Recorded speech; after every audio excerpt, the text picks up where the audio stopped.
Bismillahirrahmanirrahim. Assalamu alaikum. So today we'll start with lab 8, which is interfacing a stepper motor with microcontroller. Okay ji, so if you go out in the market and you ask for a stepper motor, so you will end up having this. ठीक है, इस किस्म की stepper motor आपको दी जाएगी.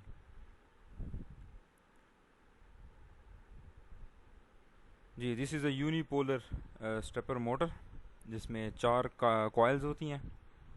ठीक है, as you can see on in the left figure. ठीक है, और फिर इसमें डिफरेंट आपके पास मोड्स होती हैं जिसमें आप इसको रन करते हैं.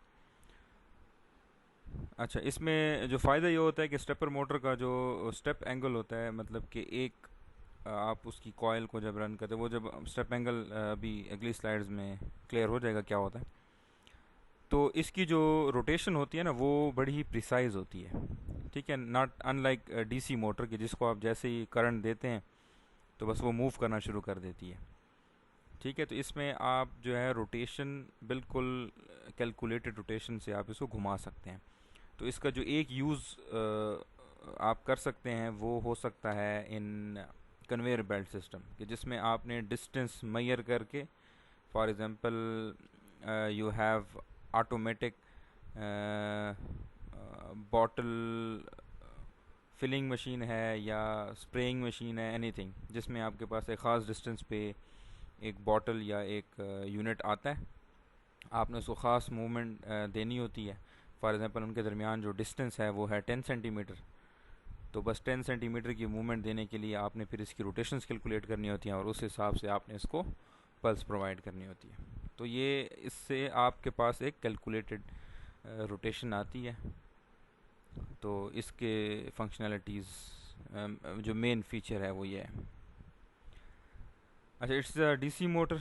ठीक है, which can be rotated in small angles and these angles are called steps. तो हर स्टेपर मोटर का डिफरेंट स्टेप्स होंगे कि मतलब एक स्टेप प्रोवाइड करने पे वो कितने एंगल मूव करती है.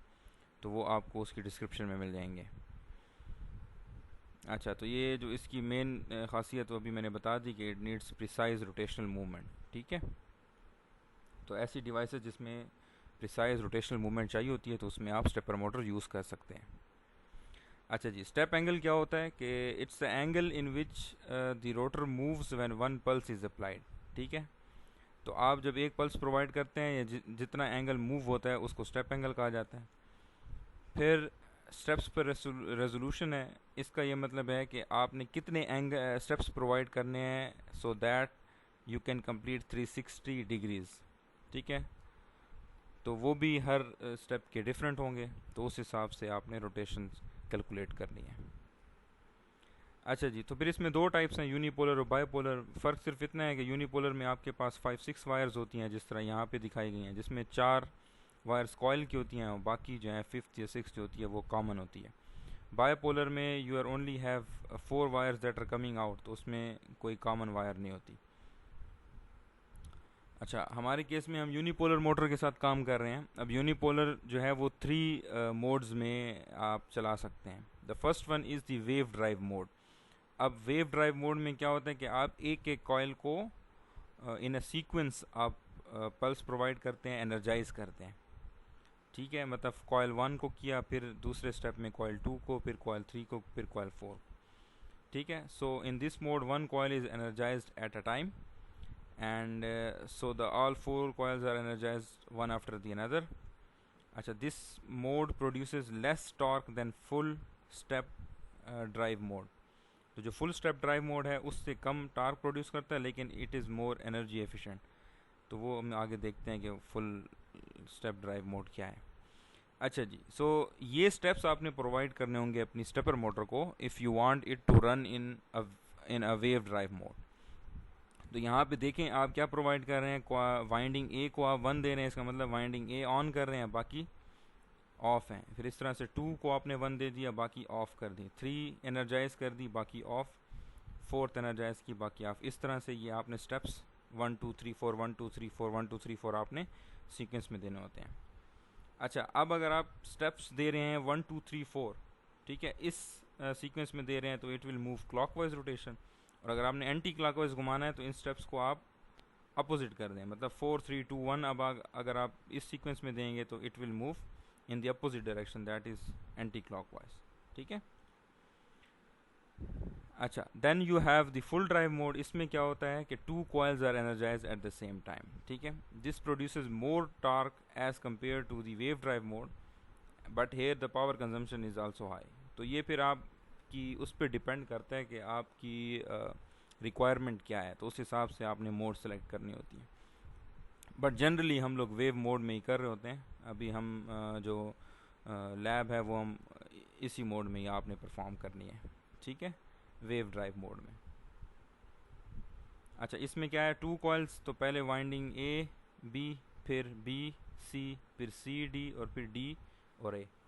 तो इस सीक्वेंस में जब आप दो दो कॉइल्स को एनर्जाइज कर रहे हैं तो that is full drive. It will have more torque, but again its power consumption will also be high.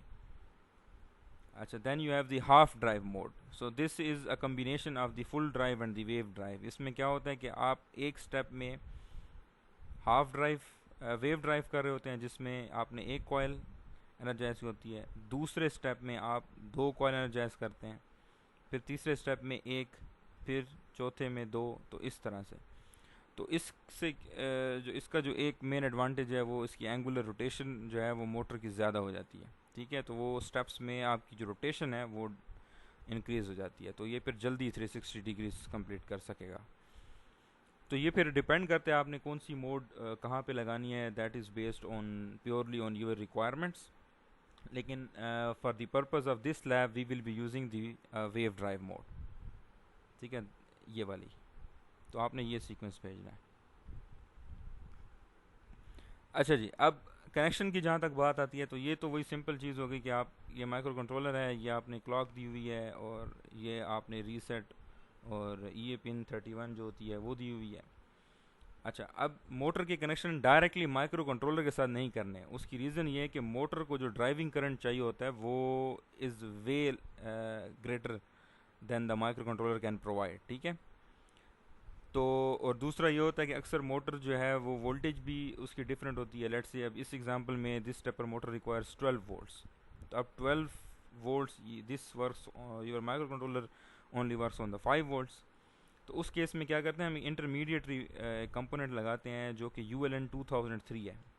ठीक है, this is also known as motor driver और रिले ड्राइवर। तो ये क्या करता है, ये जो आपका मोटर या इसके साथ आप रिले लगाते हैं तो ये उसको रिक्वायर्ड करंट प्रोवाइड करता है। ठीक है, और यहाँ से कनेक्शन भी आपका मतलब बीच में ये कट जाता है कि मतलब डायरेक्टली माइक्रो कंट्रोलर डैमेज भी नहीं होगा because of this 12 volts, and जो रिक्वायर्ड ड्राइविंग करंट होगा for this motor that will be also provided by this ULN 2003। तो इसमें बेसिकली क्या होता है कि आपने वो पॉजिटिव डायरेक्टली मोटर को दिया होता है, लेकिन जो ग्राउंड होता है ना that is provided by the this ULN 2003। ठीक है, इन केस ऑफ दी आपका जो वो होता है रिले हो या जो भी हो। तो ठीक है, यहाँ पे आप देख लें तो 12 वोल्ट्स जो हैं वो डायरेक्टली इन्होंने कॉमन को दे दिए हैं, और जो ग्राउंड्स होंगे वो फिर प्रोवाइड करेंगे विद ULN 2003। तो इस केस में क्या होगा कि जैसे ही ये सर्किट कंप्लीट होगा तो वो कॉमन से इसके थ्रू वो कॉइल फिर जो है एनर्जाइज हो जाएगी। ठीक है, तो this is connection for ULN 2003। तो यहाँ पे आप 1 देते हैं, आउटपुट पे आपको 0 मिल रहा होता है, मतलब 1 अगर आप 1B पे 1 दें, 1C पे आपको 0 मिल रहा होता है। तो ये बेसिकली आपको वो ग्राउंड प्रोवाइड करने के लिए। ठीक है, so these are the connections for your stepper motor. बाकी जो इसकी फर्दर डिटेल है, अगर कोई ज़्यादा डिटेल में पढ़ना चाहे तो वो बुक में अवेलेबल है। This is also part of your theory course as well, so this should be covered by in the theory, but if it is not, तो for lab आप लोग यही जो मैं बताया है वो समझ लें। लेकिन अगर किसी बेहतर ये है कि अगर आप इसको एज आ रीडिंग असाइनमेंट लेके ख़ुद रीड कर लें, क्योंकि फ्यूचर में आप जब FIPs पे काम कर रहे होंगे या किसी और सेमेस्टर प्रोजेक्ट पे या किसी और प्रोजेक्ट पे काम कर रहे होंगे, तो ये चीज़ें आपको पता होनी चाहिए कि how to interface relays and how to interface LED, for example this motors. ठीक है, तो इसकी आप डिटेल बेहतर है कि ख़ुद पढ़ लें, लेकिन this should be covered in the theory course because this is included. अच्छा जी, so this was a bit introduction of how to interface the stepper motor, how it works, about the different modes, और दूसरा आपने connect कैसे करना है using this motor driver. ठीक है, तो ये सिमुलेशन मैंने रन करके आपको दिखा देता हूँ। तो इसमें मैंने यूनिपोलर मोटर को 4 स्टेप्स प्रोवाइड किए हैं इन दी वेव मोड, लेकिन मैंने हर स्टेप में थोड़ा सा वो दे दिया डिले। ठीक है, डिले देने से जो है फिर वो ये हो रहा है कि आपको नज़र आ रहा है कि स्टेप्स कैसे हो रहे हैं। अच्छा, ये जो कनेक्शन है ये एग्जैक्ट कनेक्शन नहीं है, अब आपको यहाँ पे ULN 2003 नज़र नहीं आ रहा होगा। ठीक है, तो मैंने सिर्फ आपको स्टेपर मोटर कैसे रोटेट हो रही है वो दिखाना था, तो इस वजह से मैंने ULN इसमें कनेक्ट नहीं किया। लेकिन अब यही फ़र्क आ जाता है प्रोटियस और रियल वर्ल्ड में।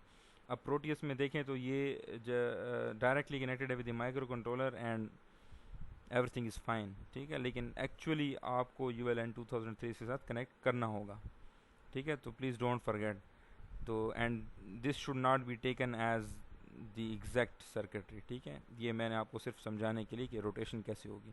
सो this is not the correct circuit diagram. ठीक है, तो this is this correct circuit diagram कि आपने ULN 2003 भी साथ में कनेक्ट करना होगा। अच्छा जी, तो ये मैंने स्टेप्स प्रोवाइड कर रहा हूँ विद सम डिले। तो यहाँ पे आप इसको और से देखें तो ये देखें ये एक स्टेप पे मूव हुआ। अब कुछ डिले के बाद मैं सेकंड स्टेप दिया तो ये देखें मोटर मूव हो रही है। तो ये मेरे ख्याल से 4 स्टेप पे 360 पूरा कर रही है। तो इसका स्टेप एंगल हो जाएगा 90। ठीक है, तो जो आपको मिलेगी उसका स्टेप एंगल मुझे एग्जैक्टली याद नहीं है, लेकिन वो मोटर पे मेंशन्ड होता है, तो वो उस हिसाब से फिर आपने उसको स्टेप्स देने होंगे। ठीक है, सो this is lab number 8 interfacing stepper motor, but keep in mind that this is not the actual circuitry, it will work in Proteus. ठीक है, आप अपना स्टेप्स अगर आपने देखने हैं या कैसे मूव कर रही है तो ठीक है, लेकिन for the actual hardware, so this is going to be the real deal. ठीक है, so this is the real circuit, you have to connect ULN 2003। अब मोटर पे डिपेंड करता है, मोटर 12 वोल्ट है, 5 वोल्ट भी हो सकती है। ठीक है, तो वो आपने उसकी स्पेसिफिकेशन के मुताबिक देखना होगा। ओके जी, so that's it for lab number 8 and I'll see you in the next one. Thank you.